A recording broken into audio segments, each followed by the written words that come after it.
Introduce yourself, please. I would love for you to introduce yourself how you would like to be introduced. Okay, I'm gonna keep it short and sweet. Hi everyone, my name is Justina Omokhua. I am a beautiful Black woman and I am here chatting with my new bestie, Brie Larson. Hello everyone, this is my shaky intro. So I was part of this campaign, #ShareTheMicNow on Instagram, I think it was a couple months ago. I was partnered up with this woman named Justina. She is absolutely incredible and has become a huge, powerful force in my life. We have committed to continuing our conversations. We do them offline, but we thought it might be nice to film one of our conversations. So here you are, here it is. Much love, bye. So for those that don't know how we met, I guess we should start with that. Yes. I mean, I feel like I've known you much longer. I think it's been about 2 months there, give or take a little bit. Essentially, we were both part of, I guess we can call it an inauguration, the inaugural Share the Mic. And essentially, we were two strangers that were paired together. The premise of the initial campaign was for white women of prominence to share their mic with lesser known Black women, and Brie and I happen to be partnered together. It feels good to be able to have someone to talk to about what's going on in the world, to be able to speak freely, to have open dialogue, and to kind of pressure test all of the things that are happening. There's just so much going on in the world right now, so much coming to the surface, and it's just been incredibly, I just feel so grateful to know you and to be able to have had the conversations that we've had through this time. I love your mind so much. I love your heart. We just wanted to continue, for those watching, we just wanted to continue the conversation. That's just the simple thing.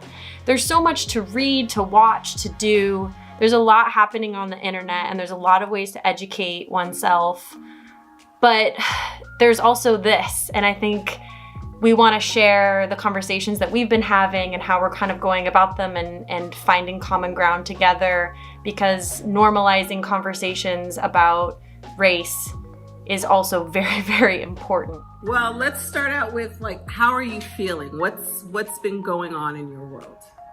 So, the honest answer is I feel inadequate a lot of the time. I feel anxiety sometimes. I feel very scared of hurting someone. And yet I recognize that those feelings that I have can actually stop me from doing the very thing that is what's needed to propel this movement and this new world that we're trying to step into together to move forward. Look, I think in this time, offering one another grace is truly important. I mean, I learned from you because you offer a perspective that I will never have. And I think that it's important that we recognize that. And there are going to be missteps. And I think that you have to be okay with essentially being honest to say, hey, I misstepped here. I wasn't aware. Of course, be cautious, but not to the point that it paralyzes you. I think right now what we're seeing is this need to solve. And nobody is a subject matter expert in this space, no one. And we're all going to make missteps. You know what I mean? And so I think continuing to be a nice person, we cannot overlook that. We can't overlook what we're doing right now is having conversations, because that's important. What we've done in the past generally is just kind of, oh, it's an uncomfortable conversation. I don't want to talk about it. I kind of know it happens, but it's taboo, and we need to remove that feeling, right? It's not taboo. It's real. It happens.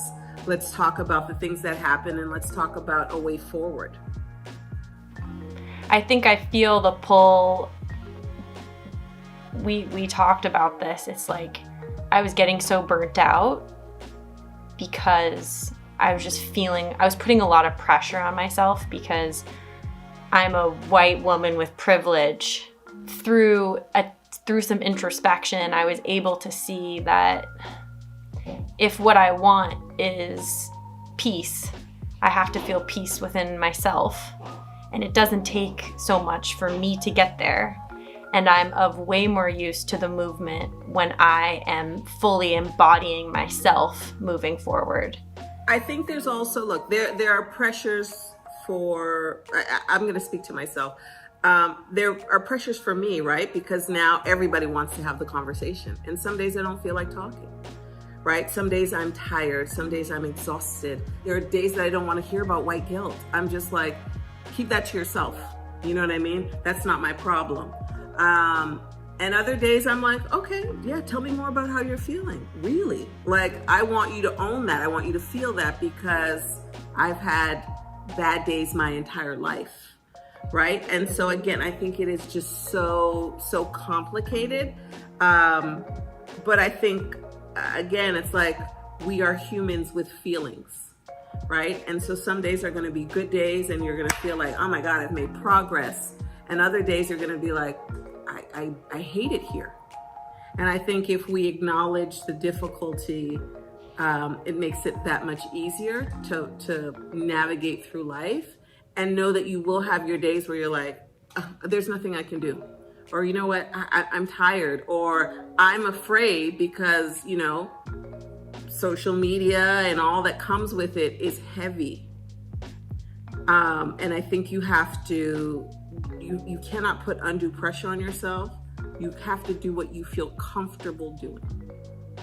And when you're talking about like the heaviness of social media, do you mean like just the amount of just the heaviness of the information itself and how much is there, like as I'm scrolling through my feed? Or are you talking about like just the comments? Or I think, you know, there's the death of patience, right? Like, it's like, I want it now. There's also, we are being assaulted with information. And you're like, okay, but I thought it was this, or can we say that? Well, this person is calling themselves Black. This person's calling themselves African American. Can I say Black? Can I say African American? Is it right? Is everybody from Africa? Like, again, you're gonna tangle yourself because you're trying to be perfect, and you're not going to be.